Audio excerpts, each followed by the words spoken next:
বিশ্ব ব্যাংকের প্রতিনিধিরা এখানে আছেন।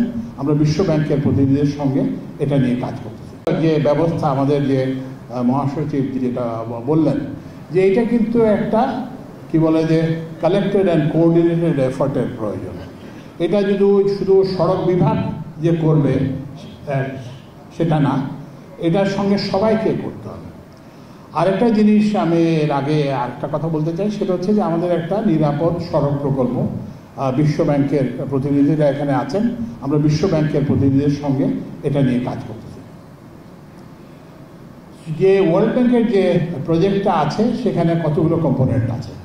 আপনারা জানেন যে কতগুলো নির্দিষ্ট জায়গায় পরপর হচ্ছে, সড়কে দুর্ঘটনা হচ্ছে, প্রাণহানি হচ্ছে, মানুষ আহত হচ্ছে। তো এই যে বিশ্ব ব্যাংকের যে সমর্থিত যে প্রকল্প, সেই প্রকল্পের আওতায় আমরা সেসব জায়গায় সাইন, ওই যে ঝুঁকিপূর্ণ এলাকায় এখানে সাবধানে গাড়ি চালা, এগুলো লাগানোর ব্যবস্থা করেছে। মইন, এটা হয়ে গেছে না? আরও আচ্ছা, এটা ক্রমান্বয়ে হচ্ছে। আরেকটা হচ্ছে অনেক সময় দেখা যায় যে গাড়ির রাস্তার অ্যালাইনমেন্টের কারণে এই সব দুর্ঘটনাগুলো ঘটে।